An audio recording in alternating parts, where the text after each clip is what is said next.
Yo, PSG 5, yeah? Inter Milan 0. Champions League final 2025. And it was a game. It was a game. Because obviously the last couple Champions League finals have ended 1-0, 1-0, 1-0. But this time, bruv, what went wrong? First of all, let's give all the credit to PSG. Why? And especially, this is copium. But this is the same PSG team that knocked out Arsenal. This is the team that knocked out Arsenal. So there's some kind of vindication. It's not much, but we'll take it. We will take it. Because what I saw, Inter Milan are meant to be they're meant to be this super defensive, ultimate bus parking, ultimate negative, ultimate haram ball, ultimate there ain't nothing you can do, you're not scoring ass team. This is who they're meant to be. They're meant to be a team that, bro, they're not conceding nothing. But guess what? They conceded. And not only did they concede, they got embarrassed. How do you let in 5 goals, bro? Everybody knows this. See, is there a difference between losing 1-0 and losing 5-0? I don't know. I think there is. Because now they've gone and made history. Because when it was 2-0, they were supposed to understand that the game is over and just sit back and play for pride. But they kept going and going. And is it a case where they just thought that, all right, cool? Because all the times they played Barcelona, the 2 times they played Barcelona and scored all them goals, they were the ones that scored first. They were the ones that Barcelona, I don't even know. Is it a case where they scored all the goals they had in them to score against Barcelona? Because that was ridiculous. How do you go and lose like that? How do you go and lose like that, bruv? How can you just lose like that? Lose 5-0 in the final, bro. Not group stage. These lot barely conceded any goals throughout the whole competition. And then shit, on the final, the biggest stage with the whole world watching, they go and concede 5 goals. And it just goes to show, man, football, for what it's worth, congratulations, PSG. Congratulations, Luis Enrique. Your legacy is intact. Because for the treble you won, the Champions League you won with Barcelona will always be tainted by the fact that you had Messi, bro. This is the greatest footballer that has ever lived. This is the greatest, if you have him in your team, you can't get all the credit.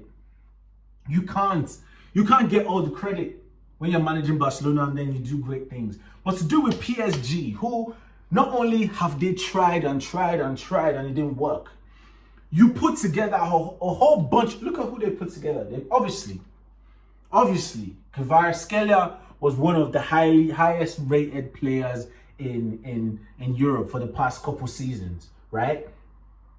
But he scored the 4th goal, bro. He scored the 4th goal. You went and resurrected Dembele.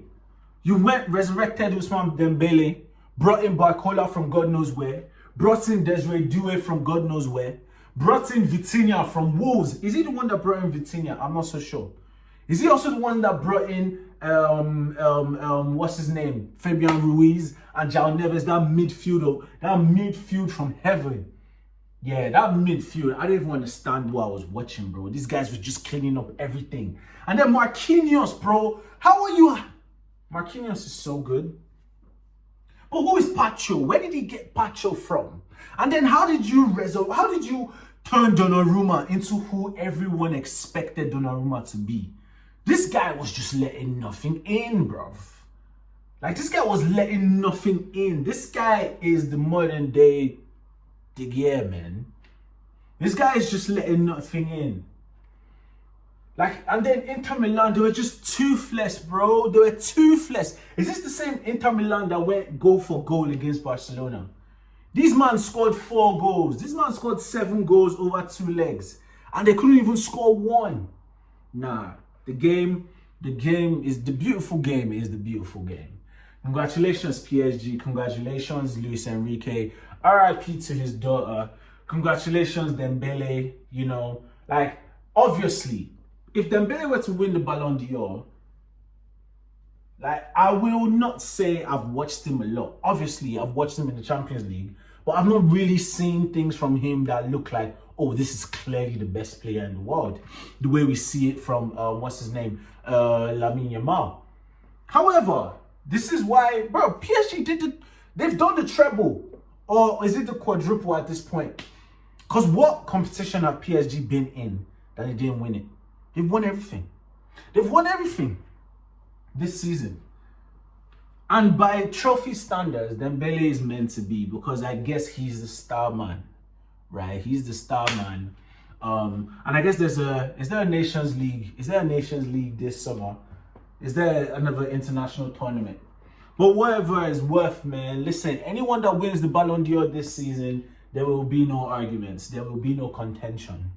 You know, I guess the only thing that can break the tie now is if France does something major in the Nations League. I don't know if Spain is still in there for Yamal to do some, but it is what it is, bro. It is what it is. Yesterday's game, the goals as well. The goals were such high quality, man.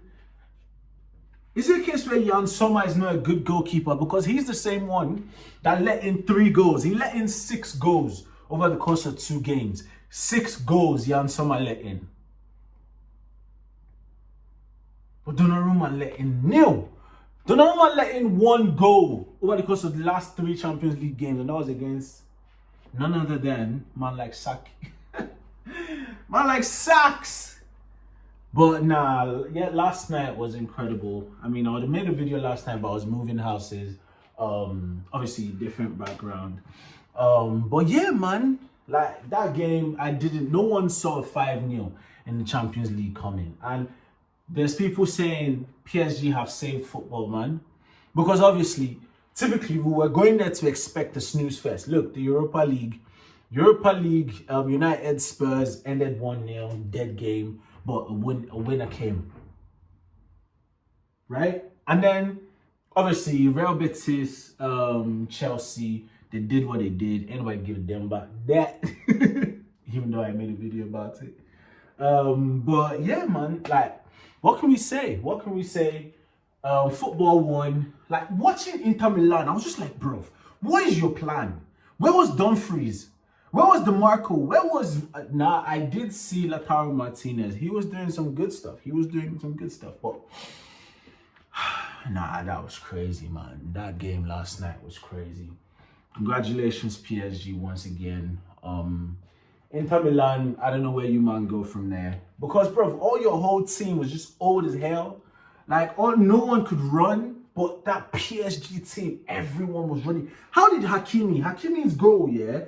Why is your right back in the center forward position? No one is the center forward. Everyone is the center. It's like no one is the center forward and everyone is the center forward in that PSG team. It was some impeccable... It was an impeccable display, bro. Complete performance. And Desiree Doué has stamped it, bro. Like, I know people thought, like, there's people that have issues with him, but bro, he's young. That just means he's only going to get better. And like, when Mbappe was 19, he took his team to the World Cup, yeah, and won it. He won the World Cup, yeah. Scored big goals in big games. Mbappe scored in the final, didn't he? And now Desiree Doué got a brace in the Champions League final. It doesn't get bigger than that. That's what Vinicius Jr. did. He's the one that won. How many times has Vinicius Jr. scored in the Champions League final to make his name as Vinicius Jr.? You know, I know Arsenal, when he played Arsenal, he looked like Vinicius Jr. But you know what I'm saying? You know what I mean? Nah, it was an incredible game, and no one saw that coming. Everyone thought it would be a close game. I thought it would be a close game, but just as we say, this was the season of breaking droughts. This was the season where people that aren't used to winning were supposed to win. PSG with the Champions League, Spurs with the Europa, Arsenal were meant to win the Premier League. It would have just played so nicely, because Liverpool been there, done that. But if Arsenal won the Premier League, it would have meant that this whole season is just jinx, bro. It's just unusual, bro. But I had this argument at the end of last year when Liverpool were at the top of the league. I had this feeling that based on the fact that Liverpool have been competing with City before Arsenal got there, it's only righteous that the first year, not just the only year, but the first year of Man City's dominance dropping off, yeah? The first year of Man City's decline, it's only right that Liverpool win it. Especially because, like, bro, the core of their team, okay, Salah, Trent, Van Dijk, Alisson, even Konate-ish, and Robertson, 6 out of 11 players have been actively involved in the battle against City. Do you get what I'm saying? So it's only right that they won the first one. But then moving forward from next season, it's the Arsenal's turn, baby. It's the Arsenal's turn. There's nothing anyone can do about it. If we sign this Sesko blood, like, listen, signing Sesko, remember, Arteta is not out here signing people because of numbers.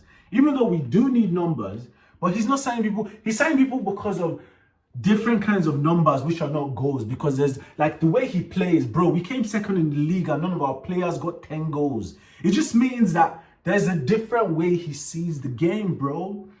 We're not relying on just one person to score the goals, my G. Well, it'll be sick if we have someone that can do 20 goals, you know. And there's no reason why it can't be Sesko. This guy's 6'5". He is literally 6'5". He can come and give us that Haaland experience where when Haaland came, no one knew what was happening. And he had the right kind of luck and momentum on the side where everything was just going in. Breaking all the records, scoring all the time, scoring BA hat-tricks. The guy was the biggest. Haaland's always one of the biggest people on the pitch. Haaland's like 6'5", bro. And now we get our pre-Haaland Haaland. Where's Sesko from? Where's Sesko from?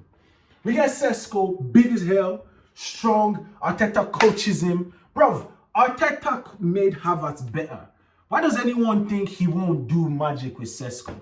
Because remember, what Arteta is signing, Arteta players are people that, for some reason, like, I'm not a big fan of your careers. And maybe it's social media bias and social media influence that's making me not be a big fan of your career. But I don't know, man. First of all, it's not so big, it's not so tall, it doesn't fit the mold. But obviously, numerically, based on the numbers that he's put up here, like, he looks like what everyone is supposed to be after. But why is no one else after this guy, bro? We're not even hearing any rumors or any links that anyone else wants this bro. No one else wants this guy. Why is he us that I'll go get him, bro? And we don't play transition where everyone parks the bus against us. So what we need is either of two things. Either magicians, yeah?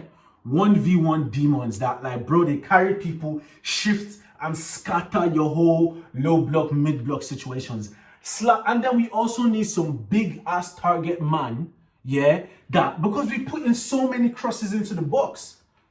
We put in so many balls into the box. Bro, I see a future where it's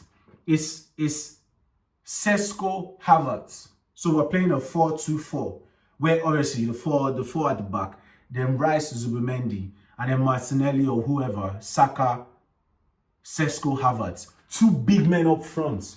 Or Sesko Merino, 2 big men up front. Or Merino Havertz, 2 big men up front. And then you can even put Jesus on the left, bro. Bro, if you listen to this lineup, bro, listen to this. Imagine we have Jesus on the left, Saka on the right, Sesko Havertz up front. And then you now have Rice and Zubimendi at the base, controlling and cleaning up stuff, bro. In a way where no one even goes near Raya. We don't even see Raya throughout a game. This is a vision I have for what Arteta is trying to build.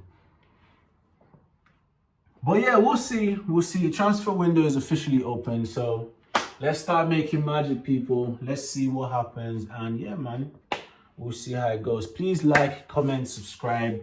Really enjoying making all these YouTube videos. I'm enjoying it as an outlet to express myself, but obviously, I'm aware that YouTube is no longer just about entertainment and enjoyment.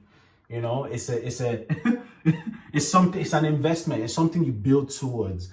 and you just have to, and the only way to grow on YouTube is by the support and love from others.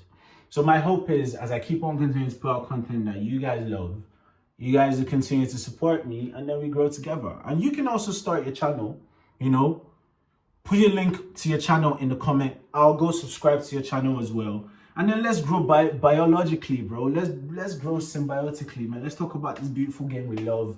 Doesn't even need to be about football. Let's grow each other, man. Put your channels in the comments. I'll go subscribe to your thing, like your videos, watch your videos as you do the same for me, and then we'll be lit, bro. We'll be lit. But yeah, thanks. Like, comment, subscribe. See you in the next one, guys.